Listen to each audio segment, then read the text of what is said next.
A gente já começa. Bom, nós estamos falando sobre o comportamento sexual na visão espírita, uma coisa que não é muito, diríamos assim, muito difícil, mas de vez em quando eu vou olhar aqui, tá bom? Para mim não fugir, tá bom? Bom, todo mundo sabe mais ou menos o que é o Espiritismo, surgiu lá em 1857 com o Livro dos Espíritos, que tem aí disponível, perguntas e respostas, maravilhoso, tem esse tema lá inclusive, não é? Tem um tema interessante que eles perguntam depois da morte, qual é o sexo do espírito, né? Eles falam que o espírito, quando está em processos de evolução bem elevados, eles já perdem a característica sexual, eles não têm mais. Então o espírito não tem sexo, por assim dizer, né? Só em planetas onde a gente precisa de reprodução, essas coisas, né? Mas conhecer um pouquinho da doutrina é importante para a gente entender um pouquinho sobre isso, né? Bom, isso foi no século XIX e hoje nós precisamos arrumar um jeitinho aqui de entender esse assunto para que a gente não tenha dúvida. Tem muita polêmica, muita bobagem que se fala em torno da sexualidade e a gente vai tentar ajudar aqui com isso, né? Bom, um dos princípios básicos, todo mundo sabe que é Deus, inteligência suprema, causa primeira de todas as coisas, todo mundo sabe da imortalidade da alma. Todo mundo aceita que nós somos imortais? Isso é uma coisa importante, viu? Quando a gente aceita isso, a gente já deu bastante caminhos aí, já deixamos muito caminho para trás, né? Bom, a gente também tem a possibilidade da reencarnação, acho que todo mundo já ouviu falar também, não é? Então a gente é imortal e volta para a Terra quantas vezes são necessárias, olha aí que interessante. Como o espírito em si não tem sexo, a gente pode inverter a sexualidade de encarnação para encarnação, veja que está começando a falar sobre o assunto, bem de leve, tá bom? E eu vou tomar bastante cuidado aqui para não sair mais fora do que devo sair, tá bom? Todo mundo conhece a lei de causa e efeito, também, obviamente, não é? Que nós respondemos. Na hora de plantar, a gente planta assim rindo, mas na hora de colher, na maioria das vezes, a gente colhe chorando, não é mesmo? Então, por isso que a gente precisa tomar cuidado com a plantação, porque a colheita vai ser necessária. A gente às vezes planta algodão, pensa que é aquela coisa bonitinha, fofinha, né? Mas na hora de colher, vê que ele é cheio de espinho, machuca toda a mão, né? É um negócio complicado. Alguém já mexeu com algodão aí, sabe? Eu trabalhei muito com algodão. Já trabalhou com algodão, né? Então, mas uma coisa que é legal que a doutrina espírita explica pra gente, nós temos liberdade de escolha. Isso é uma coisa maravilhosa que Deus deixou com a gente, deu pra gente, liberdade de escolha, livre-arbítrio, não é? E nós podemos tomar decisões, porém, estamos sujeitos a responsabilidades também, não é? Bom, o corpo físico é um instrumento temporário, falamos mais ou menos isso há pouco, né? Nós estamos aqui, precisamos dele, é um instrumento temporário. E é por isso que nós temos que tomar conta dele da melhor forma que for possível, não é? Bom, uma coisa que é interessante a gente saber é que a sexualidade é uma expressão natural da vida física e tem objetivos, né? Quais são as finalidades da sexualidade? A procriação, a continuidade da espécie, essa é uma das principais finalidades da sexualidade, não é? Mas também tem a afetividade, o fortalecimento de laços de amor e carinho entre as pessoas, entre os parceiros, não é? Conforme nós vamos evoluindo moralmente, nós vamos crescendo em respeito, em autocontrole, em aprendizado. Então, quando uma pessoa ainda não se dá bem com a sexualidade, obviamente ela precisa ainda aprender sobre ela, né? Precisa entender mais sobre ela, não é? Bom, aí nós vamos para um outro lado, que é a ética na doutrina espírita sobre a sexualidade, a ética sexual no espiritismo. Respeito e amor deve ser baseado em respeito mútuo e precisa necessariamente estar calcada, fincada no amor, não é? Nós não podemos, de uma certa forma, se atrapalhar com isso e tem situações pelas quais nós precisamos evitar, que são a promiscuidade, as relações prejudiciais, porque nesse campo a gente sabe que ter relações muito prejudiciais, então é preciso ponderar isso. Mas repetimos, a gente só consegue separar o joio do trigo com um pouquinho de conhecimento. E às vezes o conhecimento vem assim, diríamos assim, né? Vamos relaxar um pouco, estou muito quadradinho aqui com isso aqui, né? Às vezes a gente aprende, né? No meu tempo tinha duas formas de aprendizado, que era o diálogo e a conversa, né? O diálogo era a cinta e a conversa era o chinelo. Então a gente aprendia assim, né? Antigamente a gente aprendia assim, né? Hoje parece que está mudando essa coisa, a gente não pode nem dialogar e nem conversar com ninguém, precisa tomar muito cuidado, né?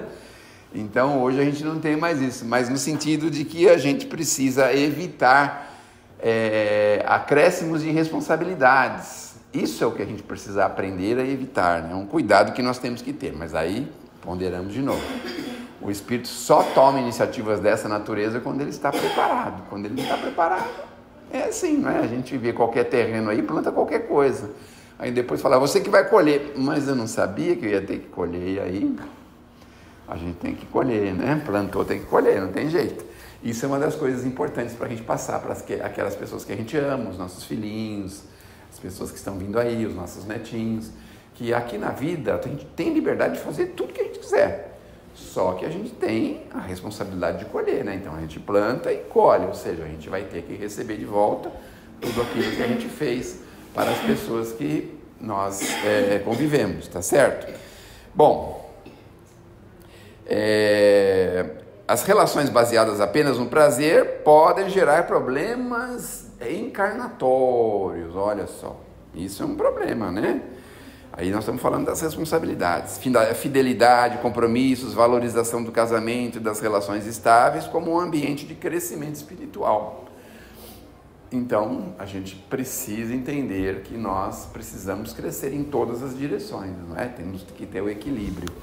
Ah, mas por que uns têm, outros não têm? Veja, nós estamos todos dentro de um laboratório, todos nós estamos aqui para crescer, para se desenvolver. Algumas pessoas chegam em patamares altíssimos de conhecimento de determinadas coisas, porém, outras coisas a gente ainda vai precisar aprender bastante, não é? Então, aqui na Terra nós temos todos os tipos de espíritos, espíritos já bastante avançados, bastante adiantados, bastante conhecedores das leis, educados moralmente, espiritualmente, mas nós também temos os espíritos que estão começando a se educar, estão, por assim dizer, no pré-primário das encarnações, não é?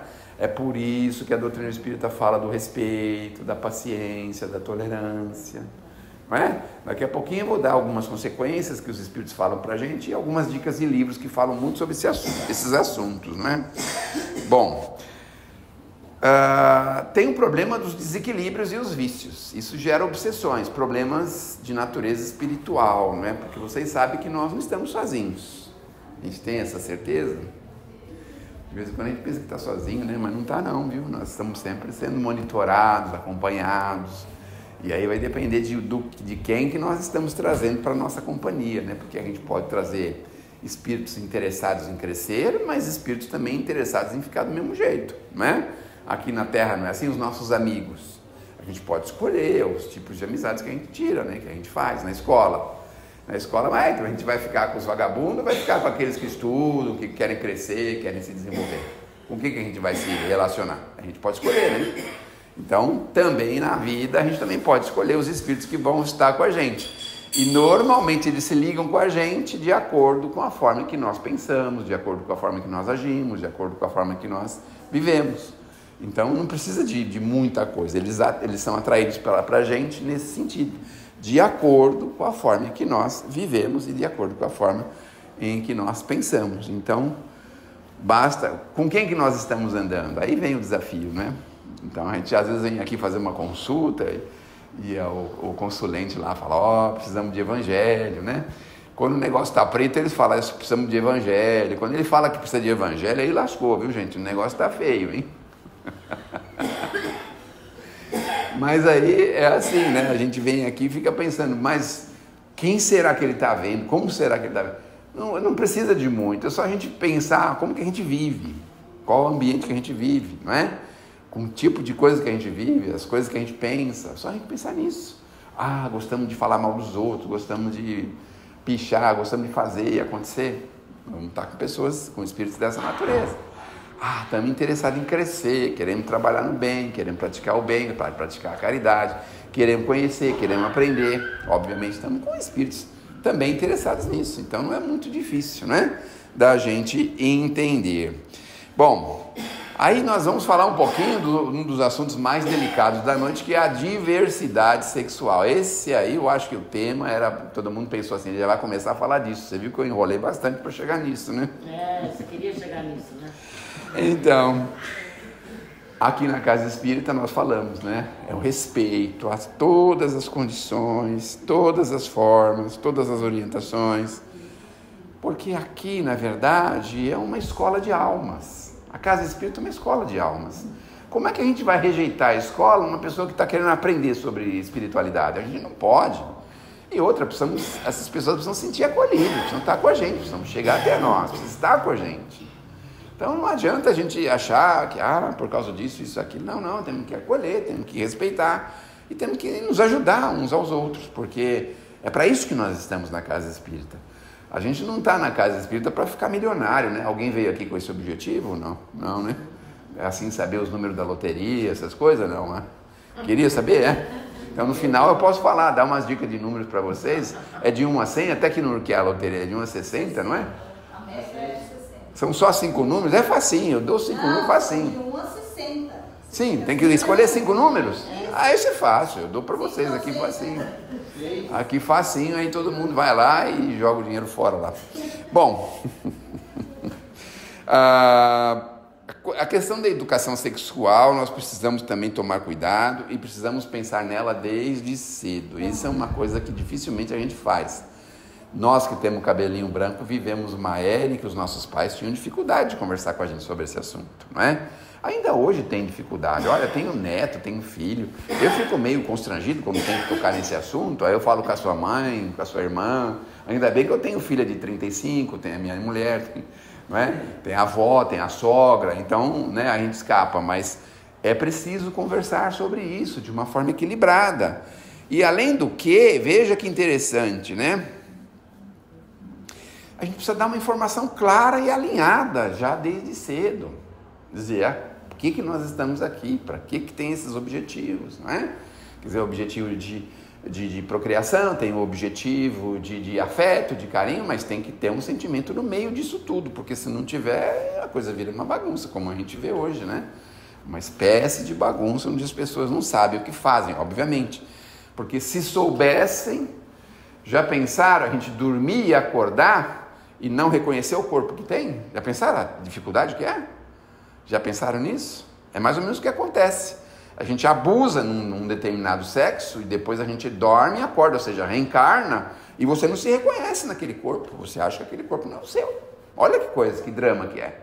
Para o espírito, quantos anos ele vai viver esse drama? Se ele se inteirar, se ele conhecer a espiritualidade, se ele conhecer as coisas maiores da vida, ajuda, fica mais fácil, a compreensão. Se ele não conhecer, ele vai se debater a vida inteira, como a gente vê os nossos irmãos se debatendo o tempo inteiro sobre isso. E querem, de qualquer forma, se imporem e dizer que não, e sim, que não. Não, nós estamos aqui e sabemos disso hoje. Que se nós estamos numa condição inversiva, é porque alguma coisa aconteceu lá atrás. Não é uma questão de sorte ou azar, as leis do Criador são perfeitas, absolutamente perfeitas, não é? Bom, se a gente conseguir delimitar isso, mostrar essa importância e mais, dar exemplos edificantes, não é? Para os nossos filhos, para as pessoas que a gente ama, os nossos netos, dar exemplos de educação moral, de comportamento moral, dar exemplo da gente para eles. Eles se sentem orientados. A maior parte da desorientação é isso, às vezes... as famílias se rompem. As pessoas acham que está tudo fácil. Meu filho já tem 15 anos, outro já tem 17, eles entendem, está tudo bem. O pai vai morar de um lado, a mãe do outro. Tudo bem, mas aí continuam crescendo sem um referencial. E aí a gente chega lá na frente sem um referencial de homem, por exemplo, né? De pai, um referencial de pai, às vezes um referencial de mãe, e a gente fica perdido. Então, às vezes o espírito tem dificuldade para entender isso, fica perdido, absolutamente perdido. Bom, então, dando exemplo, para que a gente possa auxiliá-los a buscar sempre uma conduta que seja mais edificante possível, melhor possível. Somos espíritos imperfeitos, estamos na Terra para corrigirmos, estamos aqui. É por isso que a gente precisa entender que as pessoas aqui na Terra estão longe da perfeição, né? Mas aí tem uma coisa que é muito interessante. A gente tem que viver isso tudo com responsabilidade, contribuir para a evolução espiritual e a gente precisa pensar o que os espíritos... Vamos falar um pouquinho dos espíritos agora. O que eles fazem a respeito, né?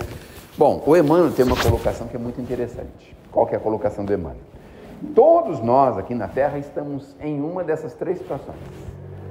Em uma delas três. Isso não é consolador, viu, gente? Mas eu tenho que falar. Ou nós já erramos no campo do sexo, ou estamos errando, ou vamos errar. Então, sabe o que significa? Ninguém escapa. Ninguém escapa. Então, a gente olha pra gente hoje e pensa assim, eu tô bom na fita, tô sossegadão, tá tudo bem comigo, mas cuidado com esse pensamento, porque se você já não errou, não bateu a cabeça, não se lascou todinho, pode ser que você esteja a caminho disso. Porque é muito fácil a gente pregar moral, né? Muito fácil. Mas e a gente agir com comportamento moral, aí já é um pouquinho diferente, não é mesmo? Então nós estamos numa dessas três situações. E aí a gente vai falar também da literatura do André Luiz, nós temos o Emmanuel também, tem livros, né? Vida e Sexo, Sexo e Destino, tem livros interessantes a respeito. No livro do André Luiz, ele narra uma história que é impressionante, lá uma confusão de pai com filho adotivo, umas confusões, porque nós temos ligações do passado. As nossas ligações, especialmente essas ligações que não são assim alheias, aleatórias, são ligações sérias, importantes. Nunca ela é assim, o acaso. Sempre tem algum motivo de ligação, né?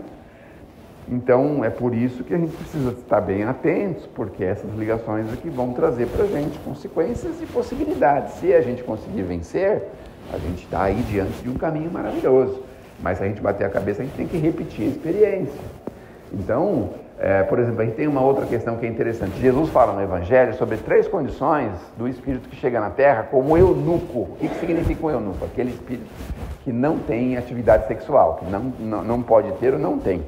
Então ele fala que tem 3 tipos de pessoas nessas condições. 3 tipos. Então ele fala, aqueles que já vieram de lá prontos para isso. Ele já veio para a Terra prontos para não ter atividade sexual. Já está prontinho, não precisa mexer em nada, não precisa fazer nada. Não vai acontecer nada com ele porque ele já está pronto para isso. Ele já venceu tudo que ele tinha que vencer, ele já teve todas as experiências. Enfim, ele já veio de uma certa forma assim, desligado dessa questão. Aí nós temos os eunucos que se tornam eunucos por alguma imposição. Esses são os mais perigosos. Então, por exemplo, a gente vê que existe um tal de celibatário, já ouviram falar sobre isso? Que é uma imposição. O homem não pode casar, a mulher não pode casar, então é uma coisa assim, uma imposição. Então ele se tornou eunuco por uma imposição. Esse é o mais perigoso porque na maioria das vezes ele não está preparado para isso. Então é como uma represa que vai represando, até que ela explode. E aí quando ela explode a gente vê todas as confusões por aí que a gente enxerga, né? E às vezes em lugares assim que são considerados lugares sagrados, lugares santos, quer dizer, aquelas pessoas que estavam ali para orientar um determinado grupo de pessoas e aquela explosão, aquele problema terrível, grande, enorme, porque o espírito não estava preparado para isso. E tem aqueles que se fazem, é o terceiro caso, né? Aqueles que se fazem eunucos por vontade própria. Então, ele trabalha para isso, se esforça, renuncia, se martiriza. Então, esse é a terceira espécie. Esse pode dar problema também, mas aí é uma coisa que ele está se esforçando para tal, né? Para tanto. Tem pessoas que se esforçam a ponto de procurarem tipos de remédio que possam trazer uma possibilidade melhor. Tem pessoas que se esforçam nesse ponto, né? Mas esse é o que pode ter problema, mas ele tem menos problema do que aquele que lhe foi imposto, né? A castidade foi imposta. Esse é o mais perigoso, tá certo? Bom, nós falamos aqui das situações inversivas, porque às vezes o espírito nasce com uma fisiologia, o corpo de um jeito, mas com a psicologia invertida. E aí é uma prova, obviamente, para o espírito, não é? que muitas vezes vai passar uma encarnação inteira vivendo esse drama, né, de não se reconhecer naquele corpo. Alguns casos que a gente precisa também lembrar é que, assim, hoje os tais movimentos de alternativas sexuais que existem por aí, a gente sempre vê esses movimentos em que as pessoas têm como foco principal a sexualidade. Mas as pessoas que têm essas dificuldades, elas têm potenciais enormes, são pessoas extremamente criativas, laboriosas, são pessoas extremamente em condições muito favoráveis. Eu não sei por que eles não focam nessas qualidades. A gente tem a sensação de que o problema dessas pessoas é só a questão sexual, o exercício sexual, só isso. Parece que não existe mais nada. E existe, óbvio que existe. São pessoas que são sinceras, são produtivas, são criativas. Eu não sei se vocês já ouviram falar, mas a nossa energia sexual é a energia criadora. Tem pessoas que aprendem a lidar com isso e usam essa energia com um potencial criador gigantesco. Então a gente vê aí todas essas criações aí tanto literárias como esculturas, mas também na indústria. As invenções da indústria, as invenções de coisas úteis. As pessoas que estão sempre pensando em alguma coisa, isso aqui pode se fazer isso aqui, pode mudar, pode modificar, pode ser útil dessa forma. Quantas e quantas engenharias aí que tem aí de pensamento que a pessoa cria. É uma energia criadora. Quando ela consegue usar essa energia para criar, nossa, aquela pessoa é capaz de fazer coisas maravilhosas. As nossas tecnologias, os nossos programas de computador são utilizados essa energia. É a energia criadora. Então, o grande problema que a gente vê, às vezes, é isso, né? Então, se foca no exercício sexual e, na verdade, tem tantas outras potencialidades para se discutir, tantas outras, que poderia dizer, não, a pessoa que tem essa dificuldade, essa diretriz religiosa, ela tem facilidade para tal coisa, essa aqui tem facilidade para outra coisa, quer dizer, achar coisas positivas que as pessoas têm e um monte delas. E a gente fica também no meio disso, muitos de nós, sem saber, né? Pensando, poxa vida, estão aí reivindicando, estão querendo, estão fazendo, estão acontecendo, mas só para esse tipo de coisa. Então, perto da minha casa é onde tem os tais, lá perto do AMB, né? Onde aparece lá os tais movimentos, essas coisas todas. Aí você vê umas coisas falando, mas para que precisa disso? Uma espécie de autoafirmação, né? Chocar a sociedade, né, com as apresentações que eles fazem. É uma espécie de carência afetiva, né, vamos dizer assim, né, uma espécie de uma carência que quer mostrar que eles podem, que é assim mesmo, que tem que ser assim. A gente sabe, na doutrina espírita, isso. Pode ser que isso não agrade a todo mundo, mas o que a gente sabe é isso. A gente tem na Terra, todo mundo tem compromisso, todo mundo veio aqui, todo mundo tem defeitos, todo mundo tem problemas, tá certo? Alguns com problemas mais acentuados, outros com problemas mais leves, alguns com problemas quase imperceptíveis, alguns com problemas de ordem, assim, diríamos assim, mental, espirituais, morais, mas todos nós estamos aqui, um grande hospital aqui na Terra, todo mundo tem problemas. Então, assim, não quero dizer que essas pessoas têm problemas, não quero dizer isso, mas quero dizer o seguinte: a gente não pode, né, ficar apontando, denegrindo, diminuindo essas pessoas. Como eu disse, são pessoas com grande valor. O que me deixa um pouco resignado é isso, porque que se foca apenas nessa questão do exercício sexual. Por que só se foca nisso? Não é? Porque nós temos tantas outras coisas para conhecer e aprender sobre isso. Então, se a gente conseguir conduzir de uma forma correta, porque também agora tem um detalhe que é muito importante. Às vezes o espírito reconhece a sua condição de prova e ele se esforça por vencer a prova e vence, viu? Muitos espíritos vencem. Apesar de estar na psicologia contrária, eles conseguem vencer. Porque uma coisa é assim, né? A gente aprende na doutrina espírita que todo mundo tem liberdade para amar, todo mundo pode amar, quem quer que seja, todo mundo pode fazer isso, né? O que a gente não pode, muitas vezes, são algumas coisas que a gente, às vezes, acha que pode fazer, mas não pode. Então, é um termo que se usava, agora o pessoal fica bravo quando usa esse termo, né? Mas a gente pode amar uns aos outros. Aliás, era muito comum amigos e amigas morarem juntos no passado, dividiam um apartamento, dividiam casas, né? Gostava do amigo, tinha afinidade, saíam juntos, passeavam, faziam as coisas, mas com amor. Aí, quando entra a questão sexual, quando entra a pederastia, aí complica um pouquinho, aí a coisa é um pouquinho mais delicada. Então, esse é o cuidado que a gente precisa ter, porque, convenhamos, né? A gente não está aqui para fazer só o que a gente quer, não é mesmo? O que vocês acham sobre isso? Nós estamos aqui para fazer o que tem que ser feito, porque se fosse fazer só o que a gente quer, imagine como seria o mundo, né? Então, um pai, uma mãe de família não está aqui para fazer o que quer, está aqui para ajudar a educar o filho, fazê-lo crescer, trabalhar por isso, trabalhar pela família. Imagine se a gente fizesse só o que a gente quisesse, como é que seria, né? Então, nós temos regras, nós temos comportamentos, nós temos diretrizes, nós temos direções, nós precisamos pensar nisso. Então, tem certas coisas, às vezes a gente chega em um determinado momento da vida e não sei por que eu fui me envolver com isso, não sei por que foi acontecer isso comigo, está querendo jogar tudo pro alto. Muito comum, né, uma pessoa que mora nas grandes cidades falar assim, vou morar no interior, quero morar num sítio, lá não quero ver ninguém, só quero tratar do bicho e cuidar das plantas. Quer fugir, né, da atividade, fugir do convívio social, né? Mas no fundo, não é isso que nós precisamos. Nós precisamos aprender a lidar com tudo isso. Então, devagarzinho a gente vai, que nem a energia. Quando começou a energia, muita gente punha a mão lá para tomar choque, tomava choque, né? Então, quando colocaram faca na nossa cozinha, porque antigamente só tinha a faca, os caras que caçavam lá, quem tinha que andar com a faca por diversos motivos, mas imagina, uma criança, hoje até as crianças pegam a faca, cortam o pão, faz um monte de coisa, né? Mas até a gente entender que a faca pode cortar, até a gente entender que a eletricidade pode nos queimar, pode nos causar problemas, aí é que depende de cada um de nós. Então, devagarzinho, a gente vai chegando num ponto que a gente entende assim, não é? Isso aqui, eu não posso botar a mão nesse fio, porque se eu botar a mão nesse fio, vai dar um choque lascado aí, né? Então, devagarzinho, a gente vai entendendo isso.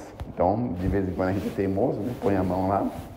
E aí toma um choque, não está contente, toma de novo, aí experimenta o outro para ver se é menor ou maior o choque, a gente vai indo assim, né? Até pegar o jeito. Até parar de tomar choque, não é isso? Então, que Deus nos abençoe, que Jesus nos ilumine. E agora, se alguém quiser fazer alguma pergunta, nós estamos aqui para responder, não é mesmo?